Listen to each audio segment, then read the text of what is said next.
बिस्मिल्लाहिर्रहमानिर्रहीम। अस्सलाम वालेकुम स्टूडेंट्स, उम्मीद करता हूँ बेटा आप तमाम बच्चे खैरियत से होंगे। स्टूडेंट्स, एक सेकेंड ईयर के स्टूडेंट्स के लिए इतनी इम्पॉर्टेंट सीरीज़ लेके आ रहा हूँ मैं। आप उसको पॉडकास्ट का नाम दे दें, उसको आप इंटरव्यूज़ का नाम दे दें, या आप उसको स्टूडेंट गाइडलाइन सेशन का नाम दे दें, कोई भी नाम दे दें। लेकिन इंशाअल्लाह ज़वजल अगर बिलफर्ज आप मेरे इन एपिसोड्स के साथ जुड़े हुए होंगे और जुड़े रहेंगे तो आप यकीन मानें कि जो सेकेंड ईयर के स्टूडेंट्स हैं उनको किसी भी यूनिवर्सिटी में, किसी भी डिपार्टमेंट में, किसी भी फील्ड में जब जाना होगा तो ये वाला जो मेरा पॉडकास्ट होगा, या ये वाला जो मेरा इंटरव्यू होगा, या ये वाला जो मेरा सेशन होगा, ये उनके लिए बहुत ज़्यादा फ्रूटफुल होगा।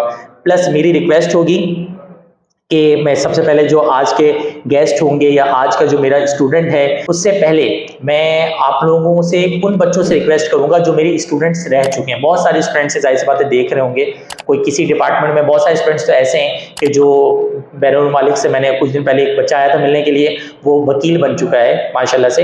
इस तरह से बहुत सारे स्टूडेंट्स हैं जिनको लाइफ में मैंने पढ़ाया है और पिछले 15 सालों से टीचिंग कर रहा हूँ, तो 15 सालों से बच्चे मेरे कहीं से कहीं पहुँच चुके हैं।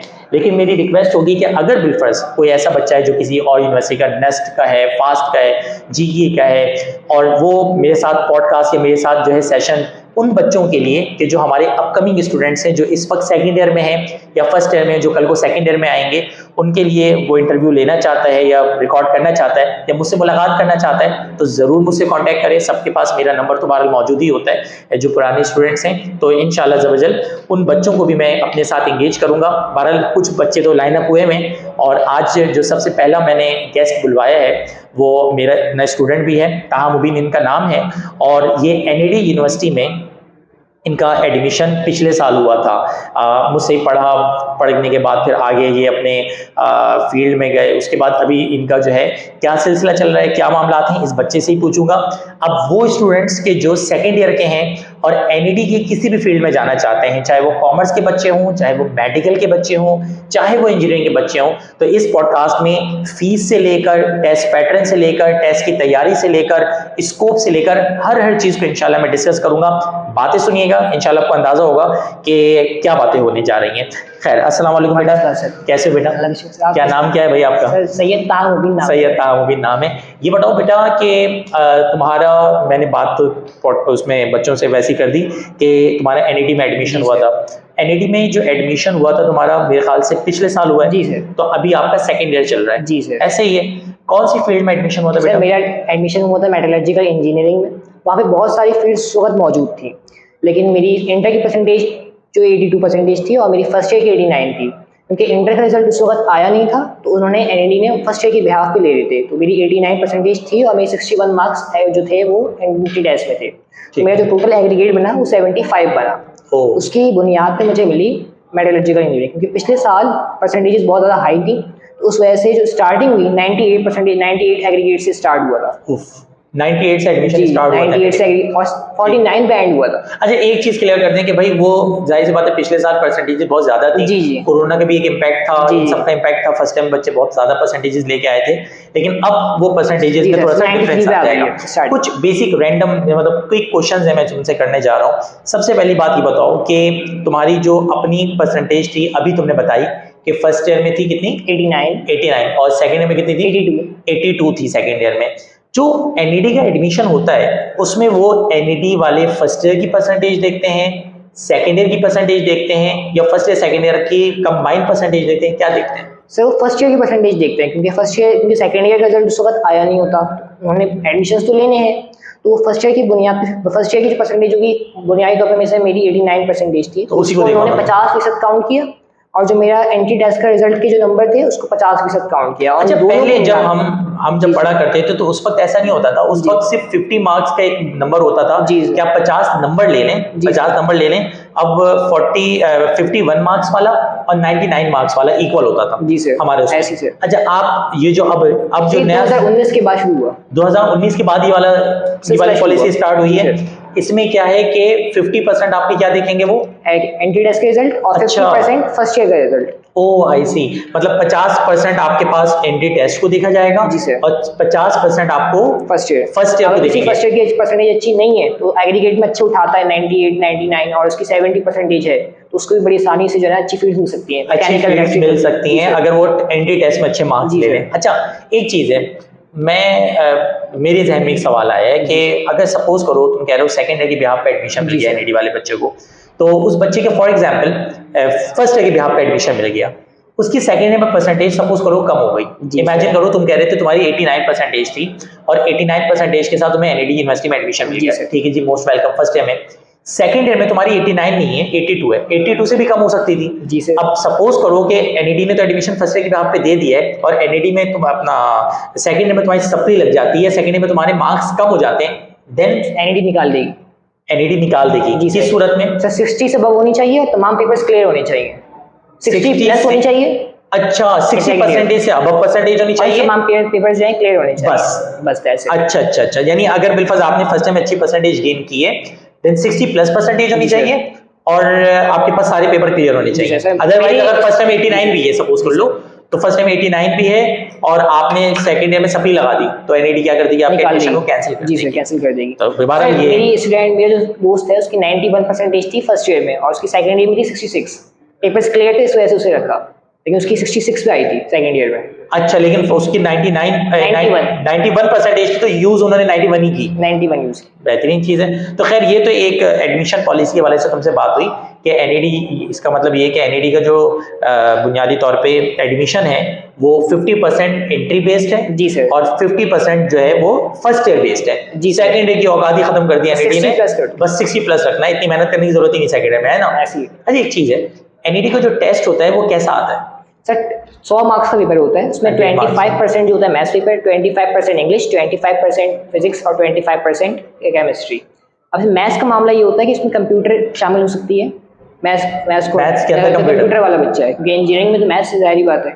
नहीं, कंप्यूटर वाले की केमिस्ट्री की जगह शामिल, शायद केमिस्ट्री की जगह, जी केमिस्ट्री की जगह शामिल होगी ना, कि यानी आपके पास बुनियादी तौर पे 4 सब्जेक्ट्स होते हैं जिनका टेस्ट होता है इंजीनियरिंग वाले के लिए जी, फिजिक्स, केमिस्ट्री जी और मैथ्स और इंग्लिश। अच्छा, एक बच्ची है वो मेडिकल की है सपोज कर जी, और वो मेडिकल की एनईडी में जाना चाह रही है, बायोमेडिकल में, इस तरह से बहुत सारी फील्ड्स मेडिकल से रिलेटेड हैं, तो इसकी तो मेरे ख्याल से तुम्हें नॉलेज नहीं होगी। मुझे नॉलेज है, क्योंकि मेरा दोस्त, बहुत अच्छा दोस्त है मेरा, और वो मेडिकल से उसने डायरेक्ट, क्योंकि उसने 1 साल एक्स्ट्रा जो है एक्स्ट्रा मैथ्स का पेपर देकर 1 साल ज़ाया कर मैथ्स का पेपर दिया और उसने एडिशनल मैथ्स का पेपर देकर एनईडी में उसने अप्लाई किया और एनईडी में हुआ है मेटलर्जिकल इंजीनियरिंग में।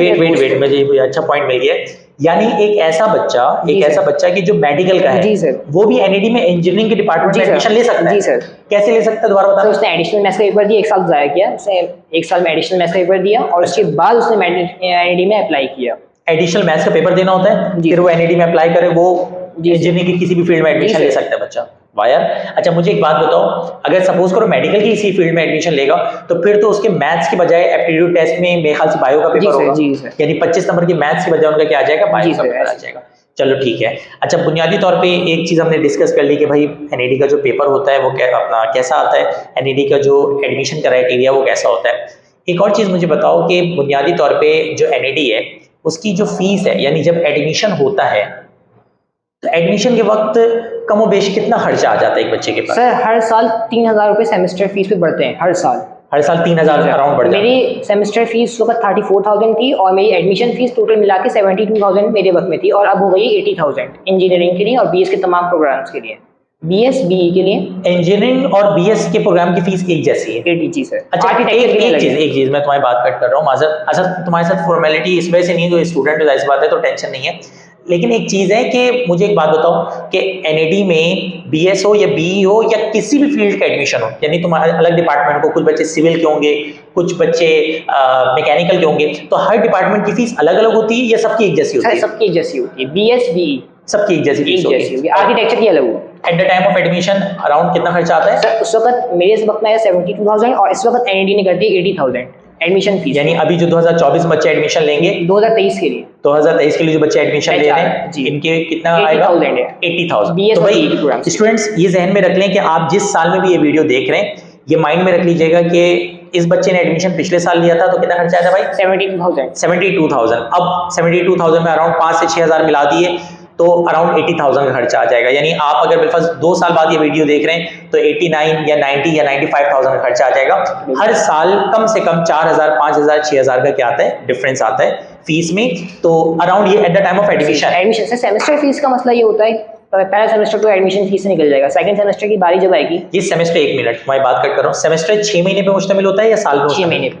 हर 6 महीने बाद फीस आती है? जी सर। कितनी होती है सेमेस्टर फीस? सर पहला साल पढ़ा तो मैंने 34,000 थी, अब जो मैंने भरी है सेकंड ईयर के लिए 37,000 भरी है। 37? और ये सबके लिए है, जो नए बच्चे आ रहे हैं उनके लिए भी, और जो हम अच्छा, अब अगले साल हो सकता है 40 हो जाए जी, 3 और साल उसके बाद हो सकता है 43 हो जाए। जी सर, ऐसी बात। हर 6 महीने बाद कम से कम बच्चे को 40 से 45,000 रुपए की फीस पे 6 महीने जी पढ़नी होती है, लेकिन जो बढ़ती है ना फीस वो 1 साल के बाद बढ़ती है। वो 1 साल के बाद बढ़ती है, मैंने यानी मेरे ख्याल से ज्यादा नहीं है, 34-40,000 के करीब। 6 महीने अगर 1 महीने को डिवाइड करते हैं 6,000 रुपये 6,000 रुपये पर मंथ की फीस पड़ ली, कोई मेरे ख्याल से इतनी रीजनेबल फीस है। अच्छा, एक और चीज़ है, ये जो at the time of admission इतना ह्यूज अमाउंट लिया एनएडी ने 74,000 समथिंग तुमसे, या अब 80,000 85 ले रहे हैं, तो इसमें क्या क्या चीज़ें शामिल होती हैं? सर इसमें सिक्योरिटी डिपॉजिट शामिल होता है, इसके अलावा क्या कहते हैं, ये सिक्योरिटी डिपॉजिट क्या होता है?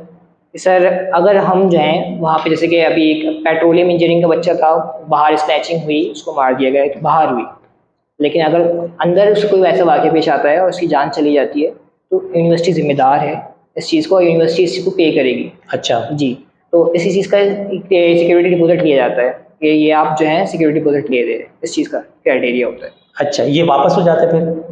सही वापसी हो जाता है, लेकिन अगर 15 दिन के अंदर वापसी ले रहे हैं तो जो है आप मुकम्मल तौर पर वापसी होगी, और 1 महीने के बाद वापसी ले रहे हैं तो फिर हाफ हो जाएगी, और 1 महीने के बाद ले रहे हैं तो मुकम्मल तौर पर जो है आपको कोई फीस नहीं मिलने वाली। अच्छा, मुझे एक और चीज़ बताओ बुनियादी तौर पे, यानी एनईडी में मैंने फीस स्ट्रक्चर भी, देखो बच्चों के जहन में ये सबसे ज़्यादा सवाल आता है कि यार हमारी फीस क्या होगी, कितना खर्चा आएगा हमारा, कितने पैसे खर्च होंगे हमारे।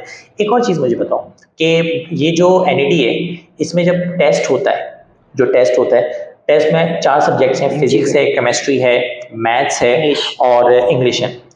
जब टेस्ट देने आप जाते हैं तो कैलकुलेटर वगैरह अलाउड होता है? जी सर, अलाउड। आज इस बार भी अलाउड था, पिछले साल भी अलाउड था, और इस साल भी अलाउड होगा।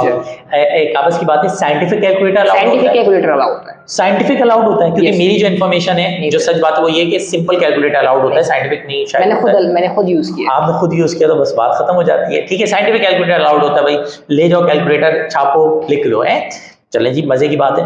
अच्छा, ये कंप्यूटर बेस्ड टेस्ट होता है मेरे ख्याल से? अच्छा, हमारे दौर में जब हमने टेस्ट दिया था 100 मिनट से तो 120 मिनट का वक्त है और 100 एमसीक्यू। मैं उस तरफ आ रहा हूँ। ये जो टेस्ट होता है, पहले तो आ जाते हैं टेस्ट के ऊपर ना, एडमिशन के लिए परसेंटेज तुम्हारे हिसाब से एक बच्चे की एनईडी में कितनी, सॉरी इंटर में यानी फर्स्ट ईयर में कितनी परसेंटेज है तो उसको एनईडी में अप्लाई करना चाहिए, और कितनी परसेंटेज है तो उसको अप्लाई करना ही नहीं चाहिए तुम्हारे हिसाब से? सर 60 प्लस तो एनईडी बोलती है, और 70-80 जो है वो सही है, रिलायबल है। अगर उसके बाद आप एग्रीगेट में अच्छे मार्क्स लेते हैं तो आपका चांस बहुत हाई चला जाएगा कि आप मैकेनिकल इलेक्ट्रिकल में चले जाएं। सॉफ्टवेयर की तरफ तो नहीं, लेकिन मैकेनिकल इलेक्ट्रिकल मिल जाएगी। ठीक है, क्योंकि मेरे टाइम पे मैकेनिकल जो बंद हुई है 750 मेरिट नंबर के बाद बंद हुई है, और इस साल 1000 के बाद बंद हुई है। तो मैकेनिकल इलेक्ट्रिकल का स्कोप उस तरीके से नहीं रहा जैसे पहले रहा करता था 2016 से पहले। अच्छा, अब जो सॉफ्टवेयर BS CS CSIT वो पहले चली गई और सबसे पहले बंद होती हैं। अच्छा, एक चीज़ है, इस वक्त अगर सपोज करो तुमने तो 1 साल पहले लिया, अब तुम्हारा एडमिशन हो या अगले साल एडमिशन हो, तो तुम एनईडी में कौन सी फील्ड देखते हो कि जिसका एनईडी में सबसे ज्यादा इसका वक्त स्कोप किया हुआ है और सबसे ज्यादा बच्चा उन फील्ड्स को ट्राई कर रहा है? सर मैंने गूगल पे सर्च किया, उसमें आया सॉफ्टवेयर इंजीनियरिंग ज्यादा प्रेफर करती है। सॉफ्टवेयर इंजीनियरिंग ये नंबर 1 पे है? नंबर 1 पर है मेरे ख्याल से क्लोज भी सबसे पहले सॉफ्टवेयर इंजीनियरिंग हो जाती है। अंदाजा है कोई कितनी परसेंटेज पे क्लोज हो जाती है? ये वक्त में क्लोज हुई 93 पर, क्योंकि मेरिट ज्यादा हाई था। इस वक्त क्लोज हुई 89 पे, 93 से स्टार्ट हुआ, 89 पे क्लोज हो गया। 89 पे सॉफ्टवेयर इंजीनियरिंग क्लोज हो गई। एक चीज क्लियर कर दो, इसमें ना बच्चे बहुत ज्यादा कंफ्यूज होते हैं। 89% ये बच्चे की फर्स्ट ईयर की परसेंटेज है, एग्रीगेट परसेंटेज? एग्रीगेट को जरा आसान लफ्जों में समझाओ बच्चों के लिए कि एग्रीगेट क्या चीज होती है?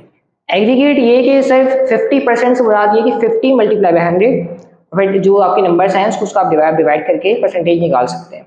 यानी कि 50 मल्टीप्लाई बाय 100 किया और आपके पास आया 0.5, 50 मल्टीप्लाई बाय 100 किया तो 0.5 आया, और आपकी मान के चले आपकी 90% है फर्स्ट ईयर में। ठीक है, 90 को मल्टीप्लाई करेंगे 0.5 से, फिर जो नंबर आएगा वो है प्लस करेंगे बीच में, और उसके बाद जैसे कि एग्रीगेट में नंबर आया 90 प्लस 90 को मल्टीप्लाई करेंगे 0.5 से 50%, क्योंकि वो भी है 50% प्लस 50%, इन दोनों को मिला के बनेगा। अच्छा। या अगर ना भी समझ में आए तो इस तरीके से कि 50% प्लस 50% क्या होगा, 50% परसेंट का मतलब होता है यानी कि डिवाइड बाय 100 करते हैं, 50% divide by 100 plus 50% divide by 100, तो 0.5 को उस नंबर से मल्टीप्लाई करेंगे जो फर्स्ट टाइम आए, प्लस 0.5 को उस नंबर से मल्टीप्लाई करेंगे जो आपका एग्रीगेट में नंबर, टेस्ट में नंबर आपने अचीव किया। ठीक है, इसको मैं और स्टूडेंट्स आप लोगों के लिए ना बहुत आसान वर्ड्स में क्लियर कर दूं कि ये जैसे कह रहे हैं ना बात की यार सॉफ्टवेयर इंजीनियरिंग 89 पे क्लोज हो गई, अब फर्स्ट टाइम में आपकी परसेंटेज है 79, आपने कहा भैया मैं तो 79 परसेंटेज लेके बैठा हूँ, दानिश के मैंने इंटरव्यू देखा था बच्चे के साथ, उसने तो कहा था 89 पे सॉफ्टवेयर इंजीनियरिंग क्लोज हो गई है।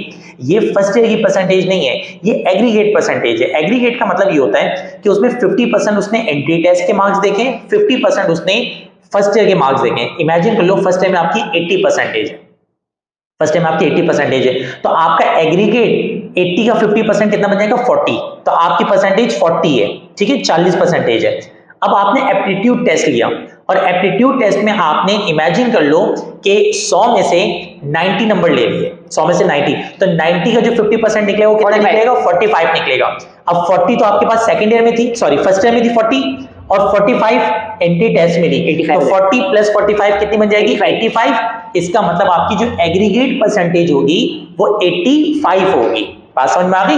तो एग्रीगेट जैसे ये बता रहे हैं ना सॉफ्टवेयर इंजीनियरिंग क्लोज हो गई 89 पे, तो इसका मतलब एग्रीगेट परसेंटेज 89 जिन बच्चों की थी, यानी जिन्होंने इतना अच्छा टेस्ट दिया था प्लस उनकी इतनी अच्छी फर्स्ट टाइम में भी परसेंटेज थी, तो उनका एग्रीगेट मिलके सपोज करो 89 बन रहा था, तो उन बच्चों की क्लोजिंग सॉफ्टवेयर पे हो गई। अच्छा, सॉफ्टवेयर में हर किसी को तो नहीं मिलता, सॉफ्टवेयर के बाद किस फील्ड के मुताबिक बोलोगे? सर मैकेनिकल, और मेरे ख्याल से मेटलर्जी से बेहतरीन है, क्योंकि मेटलर्जी अपनी फील्ड को तो प्रमोट नहीं करो, तुम्हारी फील्ड मेटलर्जी तो सबसे बेहतरीन हो गई। बाय चांस बाय बहुत सारे सबसे टीचर्स आते हैं पहली क्लास में, उससे हम पढ़ते आ रहे हैं पहली क्लास में। मेटलर्जी के मुताबिक तुमसे ना बिल्कुल जब वीडियो का एंड होगा ना तो बात करूंगा मेटलर्जी के मुताबिक कि भाई मेटलर्जी में क्या है कैसा है, लेकिन हर बंदा यही कहता है मेरी दही सबसे मीठी है, तुम्हारा मेटलर्जी में मैंने बाय चॉइस लिया, मैंने बाय चॉइस लिया, लेकिन सर मेटलर्जी का मतलब ये कि मटेरियल साइंस भी शामिल है और मैकेनिकल भी शामिल है। समझ गया, ये वो इत्तेफाकिया शादी है कि लड़की से इत्तेफाक से शादी हो गई, खुद से पसंद करके शादी नहीं की थी, लेकिन लड़की से अब सच में मोहब्बत हो गई है, ये वही है ना, ये वाला सीन है। चलो खैर, तो अब एक और चीज जो इंफॉर्मेशन के लिए मैं पूछना चाहता हूँ तुमसे, और बच्चों के लिए भी नॉलेजेबल चीज है, जो आपके पास एक यूनिवर्सिटी में एनईडी में बहुत ज्यादा होता है बीएस और बीई। जी सर, क्या फर्क क्या है, क्या मंजर है? सर बीएस ये प्रोग्राम है, इनके bachelors of science, BE bachelors of engineering. BE वो है जो पाकिस्तान इंजीनियरिंग काउंसिल से सर्टिफाइड है, यानी कि अगर आप बाहर जाते हैं और बाहर जाके, दोबारा बोलना, पाकिस्तान इंजीनियरिंग काउंसिल से सर्टिफाइड है, बीई। अच्छा, बीएस जो है वो हायर एजुकेशन कमीशन सर्टिफाइड है, लेकिन पाकिस्तान इंजीनियरिंग काउंसिल सर्टिफाइड नहीं है। ठीक है, आप बाहर जाते हैं, पाकिस्तान में तो रिलायबल है बीएस बी, दोनों आपको इंटरव्यू देंगे, आपको जॉब मिल सकती है, एक्स्ट्रा टेस्ट देने की जरूरत नहीं है। बाहर जाते हैं, बाहरी कंपनीज में क्या होता है, पाकिस्तानियों को क्या कहते हैं, सबसे तो आप जो भी डिग्री लेकर आए उसके अलावा कुछ एक्स्ट्रा टेस्ट देना है जॉब के लिए। ठीक है, लेकिन बीई के लिए और एमबीबीएस के लिए कोई एक्स्ट्रा टेस्ट देने की जरूरत नहीं है, डायरेक्टली आपकी फील्ड देखी, आपकी जो है ना डिग्री देखी जा रही है बीई। अच्छा, डायरेक्ट इंटरव्यू है। बीई वाले को इंटरनेशनल वे में डायरेक्ट कबूल कर लिया जाता है, बीएस वाले को भी कबूल कर लिया जाता है, लेकिन उनको कहते हैं कुछ एडिशनल टेस्ट है वो दें, फिर हम आपकी इंजीनियरिंग की डिग्री मानेंगे, मतलब बीई थोड़ी ऊपर चली गई और बीएस नीचे।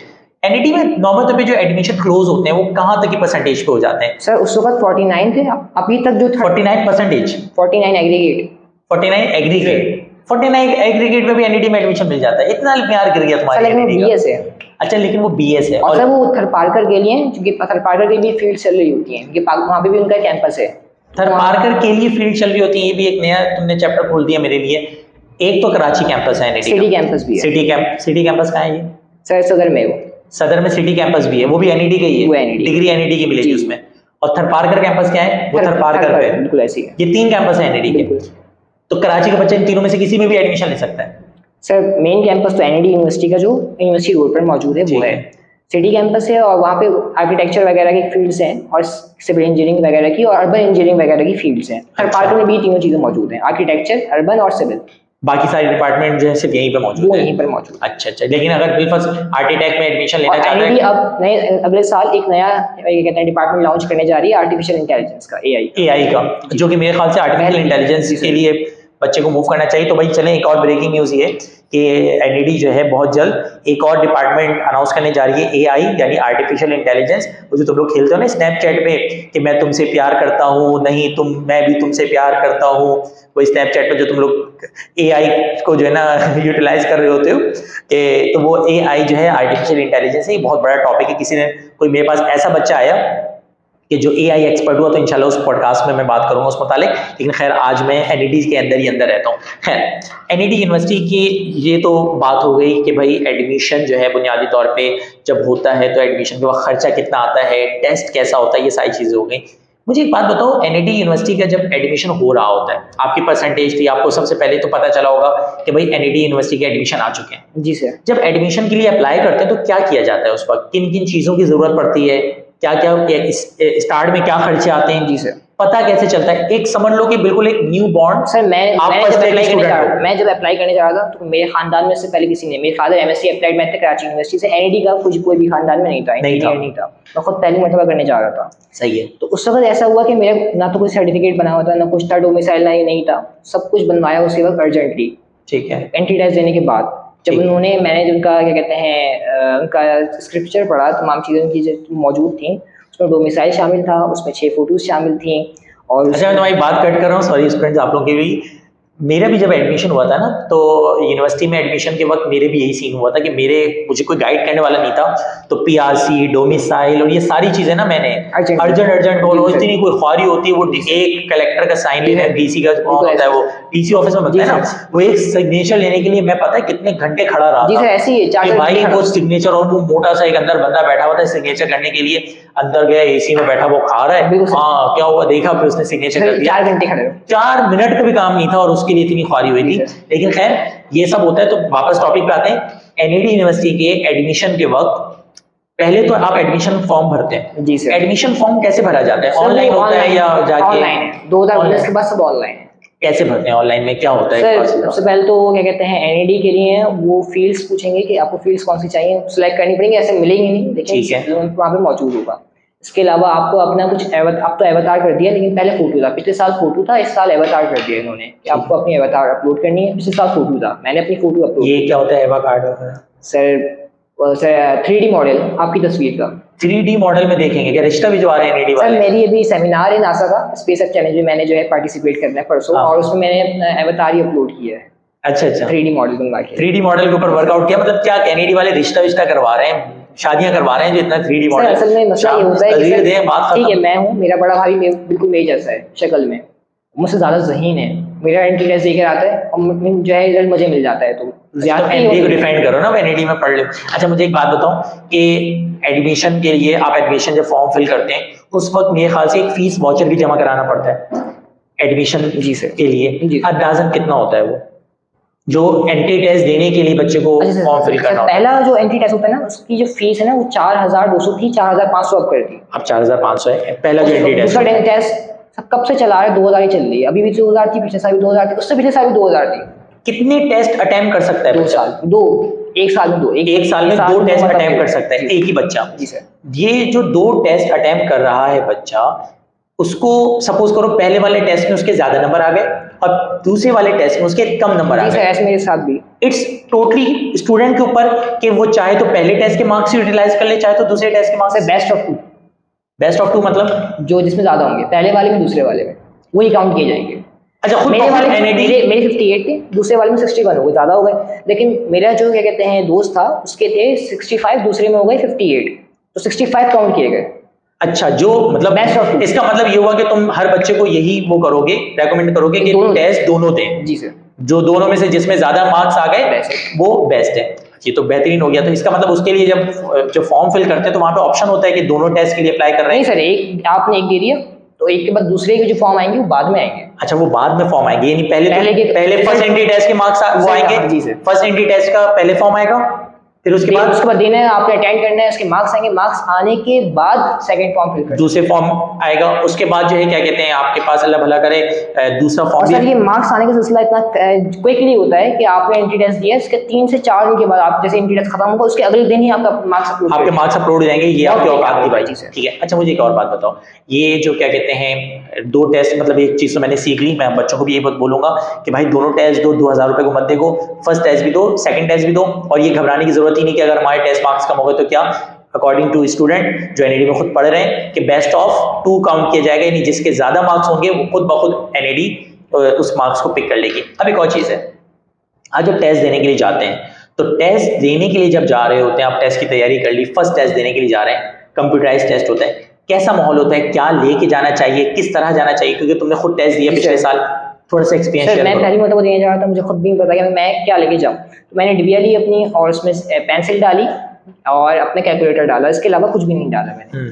अच्छा, वहाँ पे जाते हुए उन्होंने डिबिया भी रखवा ली और सिर्फ कहा डिबिया पेंसिल नहीं बोलो, बहुत से बच्चे समझ नहीं पाएंगे, box pencil box, pencil box समझ लें। और उन्होंने कहा कि कैलकुलेटर ले लें और आप पेंसिल ले लें, क्योंकि कागज़ देते हैं, कुछ मैथ्स के सवाल आते हैं, फिजिक्स के न्यूमेरिकल्स होते हैं, एंट्री टेस्ट न्यूमेरिकल्स बेस में जो एमसीक्यूज में मौजूद होते हैं। तो उसको 3 पेपर देते हैं, उसमें आप अपना सॉल्व कर सकते हैं ना। आंसर्स फार्मूलाज आपसे, जैसे वर्डन का फार्मूला आ गया कि फोर्स दी हुई है आपको, डिस्प्लेसमेंट दी हुई है, वर्डन निकाल रहा है, तो आपको कैलकुलेटर में कैलकुलेट किया, वर्डन का फार्मूला आपने अप्लाई किया और डेट से आपने आंसर निकाला। तो आपके लिए वो 3 पेजेस भी दिए हुए होंगे जहाँ पे आप लोग अपना रफ वर्क कर सकते हैं और वहाँ पे डायरेक्ट फिर आप सॉल्व कर सकते हैं। ठीक है, कंप्यूटर बेस में। अच्छा, इसमें बुनियादी तौर पे जो टेस्ट का ड्यूरेशन होता है, टाइम कितना दिया जाता है? 2 घंटा। 2 घंटे का टाइम, 120 मिनट, 100 एमसीक्यूज। अच्छा, 120 एमसीक्यू जरूरी नहीं कि आप 120 मिनट पूरे लें, लेकिन मेरी प्रेफरेंस होगी कि पूरे लें, क्योंकि 100 एमसीक्यूज यानी कि 1 मिनट में एक एमसीक्यूज आपने करना ही करना है। कम से कम 20 मिनट तक, 20 मिनट आप जो है आपसे रीचेक कर सकते हैं। अच्छा, रीचेक में ऐसा हो सकता है कि जैसे बच्चा एमसीक्यूज के टेस्ट दे रहा है, वो आगे बढ़ गया है, वापस वो 38 नंबर के एमसीक्यूज पे आना चाहता है, वापस आ सकता है वो 38 को चेक करके। मैंने 38 यानी 42 एमसीक्यूज था जो मुझसे गलती से मैं आगे बढ़ गया था, और मुझसे छूट गया था। मैं 100 एमसीक्यूज कंप्लीट चेक कर ली थी, मेरे पास 20 मिनट का टाइम था, तो मैंने उसको यूटिलाइज किया। मैंने चेक करता हुआ मेरा 42 एमसीक्यूज जो इंग्लिश का था वो रह गया था। अच्छा, ठीक है। मैंने उसको वापसी जो है, जो ऑप्शन था वो, इसके अलावा अगर आपने ऑप्शन टिक कर दिया है, ऑप्शन टिक कर दिया, सबमिट मत कीजिएगा, ऑप्शन टिक कर दिया, आप ऑप्शन चेंज कर सकते हैं, चारों ऑप्शन, जब तक सबमिट ना करते, सबमिट कर दिया तो दैट्स इट। तो फिर तो आपने टेस्ट उसको सबमिट कर दिया, बात ही खत्म हो गई। अच्छा, एक और चीज़, यानी एनईडी यूनिवर्सिटी का जब एडमिशन अनाउंस होगा, तुम्हारे साल में एनईडी का एडमिशन जो इस साल एक्सपेक्टेड है, जो टेस्ट अनाउंस होता है एनईडी का, वो मेरे ख्याल से जुलाई में होता है। जी सर, मेरे वक्त में 31 जुलाई को हुआ था और फिर 24 अगस्त को हुआ था। इस साल जो एनईडी ने लिया वो 23 जुलाई को लिए और 22 अगस्त को लिए। यानी मेरे ख्याल से बच्चों को जो मेंटली तौर पे तैयार रहना चाहिए, जुलाई के एंड में, वो जुलाई मंथ रखें ज़हन में, जुलाई के महीने में एनईडी का टेस्ट होगा, ठीक है, फर्स्ट अटेम्प्ट। उसके बाद मेरे ख्याल से कुछ दिनों के बाद, और सर मेरी प्रेफरेंस रहेगी कि ना इंटर के एग्जाम्स देने के बाद आप ई-कैट ले लें। अगर आप ई-कैट ले रहे हैं तो एंट्री टेस्ट से पहले, इंटर के एग्जाम से पहले करें। उसमें फायदा होता है कि बच्चे को तैयारी करने के लिए क्या मिल जाता है, टाइम मिल जाता है, फायदा हो जाता है इंटर में। अच्छा, ये इनकी एक बड़ी अहम पॉइंट है कि इसके लिए फायदा ये होगा कि जब आप ई-कैट करें तो ई-कैट के लिए बहुत से बच्चे ये सवाल करता है कि यार ई-कैट करने का ज्यादा अच्छा टाइम कौन सा है, पेपर के बाद करें, रिजल्ट के बाद करें या पेपर से पहले करें। तो याद रखिएगा, ई-कैट करने का सबसे जो बेस्ट टाइम होता है वो पेपर से पहले का होता है। जितने पहले आप स्टडी स्टार्ट कर देंगे आपको फायदा होगा, क्योंकि आपके सामने बच्चा बैठ के बोल रहा है कि भैया सेकंड ईयर की कोई वर्थ है ही नहीं, एनईडी के अकॉर्डिंग सिर्फ 60+ % पे रहना है। इसका मतलब पूरी जो वर्थ हो गई है वो आपकी एंट्री टेस्ट की हो गई है। तो बेवकूफ तरीन वो बच्चा होता है कि जो इंतजार में बैठा हुआ और महीने 1.5 महीने के अंदर कोई बेटा एप्टीट्यूड टेस्ट की अच्छी तैयारी नहीं कर पाता, तो काफी स्ट्रगल करनी पड़ जाती है, मुश्किल करनी पड़ जाती है। इंसान अपने तजुर्बों से सीखता है, मेरे भी जाहिर सी बात है, मैंने भी बहुत तजुर्बे किए हैं, उससे मुझे चीजें सीखने को मिली हैं, इसके भी तजुर्बे होंगे। तो पहले टेस्ट की तैयारी स्टार्ट कर दें, क्योंकि फीस आपने बेटा वही देनी होती है, खर्चा आपका वही होना है, तो आप पहले कर लें तो उसका सेकेंड में फायदा हो जाएगा, प्लस आपको जो है उसमें भी फायदा हो जाएगा, लाइक टेस्ट देने में फायदा हो जाएगा। ठीक है, पढ़ा भी आपसे फायदा बहुत। अच्छा, आप तो बार भाई प्रमोशन नहीं करो, तुम छोड़ो, आगे बढ़ते हैं। अब इसमें जो है ना, बुनियादी तौर पे ये तो हमारी बेसिक बातें हो गई, आगे चलते हैं। एनईडी यूनिवर्सिटी में टेस्ट देना है, टेस्ट के बाद आपके पास पता चल जाएगा कि आपका मेरिट लिस्ट में नाम आया है या नहीं आया। यूजुअली 15 सितंबर को पहली मेरिट लिस्ट अनाउंस होती है। ठीक है, मेरिट लिस्ट अनाउंस हो गई। मैं किसी और सवाल की तरफ आना चाह रहा हूँ। आपका एनईडी यूनिवर्सिटी में एडमिशन फाइनल हो गया, आपको पता चल गया एडमिशन हमारा हो चुका है, उसके बाद क्या होता है, जरा बताओ मुझे। इंटरव्यू होता है या बोलते हैं आ जाओ जल्दी एनईडी में जलसा करेंगे, और क्लास क्या होता है? इंटरव्यू होता है और बड़ी सी स्क्रीन लगी हुई होती है, ऑडिटोरियम में बुलाते हैं, जो मैकेनिकल इंजीनियरिंग के बाहर है, ठीक है, और उसका नाम महमूद आलम ऑडिटोरियम, जी सर, वहाँ पे बुलाते हैं और वहाँ पे सारी जो है आपके नाम चल रहे होते हैं, और जितनी जो कहते हैं डिपार्टमेंट्स रह जाते हैं उनके सीटें जो है चल रही होती हैं, उनके स्पेसिफिक सीट्स होती हैं, ठीक है, यानी कि अगर एक फील्ड है उसकी 1000 सीटें होंगी, 1000 नहीं होंगी, जैसे मेटलर्जी में 45 सीट्स हैं, इससे आगे है ही नहीं, 50 सीट्स भी नहीं है, हर डिपार्टमेंट की अलग अलग स्पेसिफिक सीट्स होती हैं। ठीक है, अच्छा, लास्ट पॉइंट, क्योंकि अब काफ़ी वीडियो लंबी होती जा रही है और मेरे पास एनईडी के और भी बहुत सारे स्टूडेंट्स हैं जो इनलिस्ट हुए हैं, तो अगर कोई ऐसा सवाल है आप लोगों के जहन में जो मैंने नहीं किया है इसमें, और आप चाहते हैं कि ये सवाल भी सर पूछें, तो मेरा जो अगला स्टूडेंट आएगा हो सकता है वो एनईडी के ही हो, तो उससे फिर मैं पूछ लूंगा सवाल। 2-3 वीडियोस में एनईडी की अपलोड करूंगा, फिर नेस्ट की, फास्ट की, और पाकिस्तान की जितनी यूनिवर्सिटीज हैं उन तमाम यूनिवर्सिटीज की इसी तरह से मैं वीडियोस अपलोड करूंगा। आपने गाइडलाइन अगर लेनी है, आप सिंपली ये पॉडकास्ट देख लें या ये इंटरव्यू देख लें, आपको उस यूनिवर्सिटी और उस डिपार्टमेंट के हवाले से मुकम्मल नॉलेज मिल जाएगी। ठीक है, खैर वापस आखिरी पॉइंट पे आता हूँ। एनईडी में एक चीज होती है सेल्फ फाइनेंस। जी सर। क्या बन जाता है? तो सेल्फ फाइनेंस का मतलब ये होता है कि मेरिट पे आपने अप्लाई किया, लेकिन कुछ बहुत ज़्यादा जो है रिच एलिट क्लास भी होती है, और वो इनकी परसेंटेज एग्रीगेट में भी कम होती है और इंटर फर्स्ट ईयर में भी कम होती है। ऐसा बहुत होता है उनके पास, पैसा बहुत होता है। जी सर, पैसा बहुत है, सुकून नहीं है। अल्लाह का दिया सब कुछ है, दौलत है, शोहरत है, इज्जत है, बस एनईडी में डिपार्टमेंट की कमी है। लेकिन सर उसमें भी ये होता है कि कंप्यूटर सर्टिफिकेट सबसे पहले बंद होती है उसमें भी, सेल्फ फाइनेंस में। जी सर, उसमें सबसे सेल्फ फाइनेंस के अराउंड सेल्फ फाइनेंस और स्पॉन्सर दो चीजें शामिल होती है। सेल्फ फाइनेंस ही कि आप खुद से भर रहे हैं, स्पॉन्सर ही आपको किसी ने स्पॉन्सर किया, दो चीजें होती है। सेल्फ फाइनेंस का ये होता है कि 8 लाख रुपए होती है, और स्पॉन्सर की सीट जो होती है वो 10 लाख रुपए की सीट होती है। 10,000? 10 लाख। 10 लाख रुपए, अल्लाह अकबर, मैं तो सीट ही ना लूं यार। 10 लाख रुपए की स्पॉन्सर की सीट, सेल्फ फाइनेंस की 8 लाख, और सेल्फ फाइनेंस की कितनी है? 8 लाख। 8 लाख रुपए की है। अच्छा, 8 लाख रुपए में क्या ये पूरे एक साथ ही फीस है या फर्स्ट टाइम का खर्चा फिर पर मंथ अलग से देनी होगी? सर सेमेस्टर की फिर अलग होगी। What? Yes sir. Self finance में 8 लाख रुपए का खर्चा आ गया, फिर सेमेस्टर फीस अलग से देनी है? जी सर। अच्छा, वो भी देनी है सर वो, लेकिन वो तो वैसी रहेगी 37,000। अच्छा, सेल्फ फाइनेंस वाले को at the time of admission 10 lakh रुपए, अगर स्पॉन्सर है 10 लाख, और सेल्फ फाइनेंस वाला 8 लाख रुपए देगा, जो हो सकता है भाई 1 साल 2 साल में चेंज भी हो सकता है। हो सकता है 8 लाख के बजाय वो 8.5 लाख हो जाए, चेंज आ सकता है ना। ये जाहिर बात, वीडियो तो मेरी 10 साल तक देखी जाए, पता नहीं कब तक देखी जाए, तो वो चेंज हो जाएगा। ये जो मेरी वीडियो रिकॉर्ड हो रही है 2023 साल में रिकॉर्ड हो रही है, तो 2023 के अकॉर्डिंग फिर उस चीज को अपने जहन में ले लेना। लेकिन एक चीज है कि सेल्फ फाइनेंस में अगर आपने पे कर दिया है तो उसके बाद भी आप फीस आगे लेके चलते रहेंगे। अच्छा, एक और चीज है मुबीन, मुबीन एक बात बताओ। बहुत से बच्चे ऐसे होते हैं कि जिनका ना एडमिशन हो गया डिपार्टमेंट में, फॉर एग्जांपल एक बच्चा है, उसका डिपार्टमेंट मिला उसको सिविल, ठीक है, और वो बेचारा जाना चाह रहा था सॉफ्टवेयर में, या वो जाना चाह रहा था मैकेनिकल में। तो मेरे पास अक्सर आते बच्चे कि सर मैं तो जाना चाहता था सिविल में, मैं तो जाना चाहता था मैकेनिकल में, राइट नाउ सिविल मिल रही है, क्या करूं सर, सिविल ले लूं क्या? तो एक और चीज होती है जिसको कहते हैं COT, मेरे ख्याल से चेंज ऑफ डिपार्टमेंट, यानी बच्चा बाद में अपने डिपार्टमेंट को चेंज भी कर सकता है। ऐसी कोई पॉलिसी होती है? इसके मुताबिक डिटेल में बताओ बच्चों को। सर चेंज ऑफ डिपार्टमेंट 1 साल के बाद होता है, जब आप 1 साल कंप्लीट करते हैं, पहला सेमेस्टर प्लस सेकंड सेमेस्टर, जब 6 महीने प्लस 6 महीने। जैसे कि इस वक्त आए हुए फॉर्म्स, मेरे first semester second semester complete हुआ है, COD के फॉर्म्स आए हैं, 13 अक्टूबर लास्ट डेट है वो फिल करने की। वो भी बिल्कुल इंटरव्यू की तरह होता है, वहाँ पे सीट्स आई हुई होती हैं जो अवेलेबल होती हैं, जो बच्चे छोड़ कर गए हुए होते हैं, जैसे कि पहली लिस्ट में नाम आया, सेकंड लिस्ट में नाम आया, थर्ड लिस्ट में नाम आया, चौथी लिस्ट थी, जो पहला साल पहले आप बैच जा रहे हैं, चौथी लिस्ट, 5वीं लिस्ट, जब फिर भी सीटें बच जाती हैं, बाज़ों का ऐसा होता है फिर भी सीटें बच जाती हैं, और बाज़ों का ऐसा भी होता है कि बच्चे ने एडमिशन ले लिया एनडी में सॉफ्टवेयर इंजीनियरिंग, और उसको नस में सॉफ्टवेयर इंजीनियरिंग मिल गया, तो कुछ स्किप करके चला जाएगा, वो सीट वहीं रह गई है, ठीक है, तो वो COD के लिए अवेलेबल हो जाती है। चेंज ऑफ डिपार्टमेंट, इसकी क्या होती है? अलग से कोई फीस होती है? इसकी फीस 2,000 रुपए है, सिर्फ फॉर्म की, सिर्फ फॉर्म की फीस है 2,000। उसमें बच्चा अप्लाई करके भाई मैं सिविल में हूं, एक क्राइटेरिया है, पहले सेमेस्टर की फीस CGPA बनता है असल में, CGPA यानी कि ग्रेड पॉइंट एवरेज, और वो परसेंटेजेस के हिसाब से होता है, जैसे कि 3.4 जो है वो 69 से 74% है, 3.7 जो है वो 75 से 79 है, और इस तरीके से जो फिर 80 के बाद जितनी जो 100% है वो सारी 4 GB की तरफ चली जाती है, 4 GB है, यानी कि 84 वाला भी बराबर है और 99 वाला भी बराबर है, 4 GB है।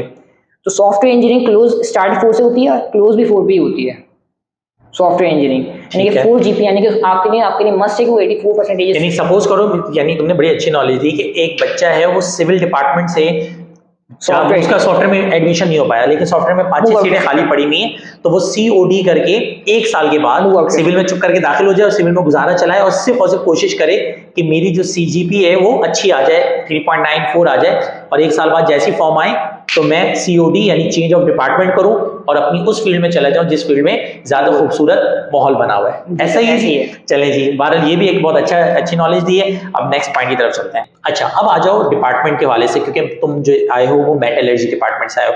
मेरा जो नेक्स्ट गेस्ट आएगा, मेरे स्टूडेंट वो मोस्ट प्रोबेबली मैकेनिकल डिपार्टमेंट का आएगा बच्चा, फिर मैं सिविल, हर डिपार्टमेंट के बच्चों को बुलवाऊंगा इंशाल्लाह। और जो स्टूडेंट देख रहे हैं वो भी कॉन्टैक्ट कीजिएगा, क्योंकि मेरे जहन में नहीं रहते इतने स्टूडेंट्स हैं कि किस बच्चे को बुलाने किस बच्चे को नहीं बुलाने। मैं सिलेक्ट करके उन्हीं बच्चों को बुलवाता हूँ जिनको बात करनी अच्छी आती है या बाकी में रिप्रेजेंटेबल बच्चे हैं।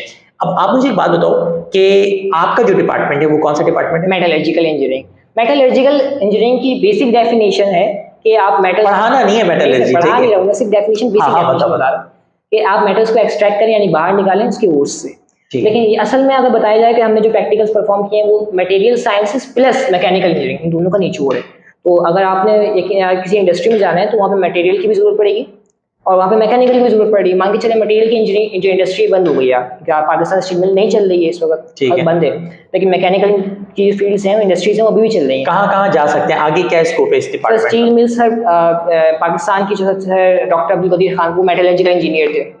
Doctor Abdul Qadeer Khan nuclear engineer नहीं थे? Metallurgical- यार मैं, मेरी जिंदगी झूठ है, मैंने जिंदगी भर बच्चों को बोला है कि हमारे जो ये थे ये न्यूक्लियर इंजीनियर थे। Metallurgical- तौबा करता हूँ भाई, मैंने बच्चों को गलत नॉलेज दी है। मेटलर्जिकल इंजीनियर थे ये? अच्छा। सर वहाँ पे आर्मी की इंडस्ट्रीज में जा सकते हैं, क्या डॉक्टर अब्दुल कदीर खान आर्मी की इंडस्ट्री में जा सकते हैं भाई, सर माशाल्लाह। बाहर भी जा सकते हैं, इनके नासा में भी जा अप्लाई कर सकते हैं।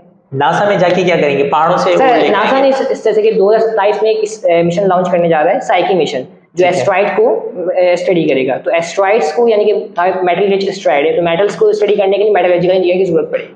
मेटलर्जिकल यानी तुम्हारे according you are satisfied with your department and with your field, और तुम्हें लगता है कि मैंने बहुत अच्छी फील्ड सेलेक्ट कर ली है? सेलेक्ट करते हुए और अच्छा ऐसा नहीं लगा था, लेकिन अब पढ़ने के बाद बहुत अच्छा लगा। पढ़ने के बाद बहुत मजा आ रहा है, एंजॉय कर रहे हो। अच्छा, बाकी ये है कि अब लास्ट में जो, क्योंकि ये जो वीडियो है इसका बुनियादी मकसद मेरा सिर्फ एक है, तुमने पढ़ा है मुझसे, कितने बच्चों ने पढ़ा है, मतलब मुझे नहीं याद पता था मैंने कितने बच्चे पढ़ा डाले ना, एक तादाद है यूनिवर्सिटी में भरी पड़ी हुई है, लेकिन जो बच्चे आते हैं ना उन बेचारों को नहीं पता होता, कोई गाइडलाइन नहीं होती। तो ये गाइडलाइन के हवाले से लास्ट में कोई तुम्हें अगर लगता है कि मैंने कोई पॉइंट छोड़ दिया है, या तुम्हें लगता है कि कोई ऐसी बात जो बच्चों को बतानी चाहिए, गाइड करनी चाहिए, तो लास्ट मैसेज तुम्हारा बच्चों के लिए, और उसके बाद हम ये पॉडकास्ट एंड कर देंगे। एनआईडी यूनिवर्सिटी जो है वो इस लिहाज से भी अच्छी है कि कराची यूनिवर्सिटी में मेरा दोस्त है जो गया है एनआईडी यूनिवर्सिटी ड्रॉप आउट करके, पहले सेमेस्टर में वो हमारे साथ था, उसको BScs मिल गई, सॉफ्टवेयर इंजीनियरिंग BS में मिल गई उसे, तो वो वहाँ पे चला गया। अब वहाँ पे जाने के बाद वहाँ पे टीचर्स की जो है क्या कहते हैं रोज़ की अटेंडेंस है वो कंप्लीट नहीं होती, वो कभी आते हैं कभी नहीं आते, उनकी मर्जी होती है कराची यूनिवर्सिटी में।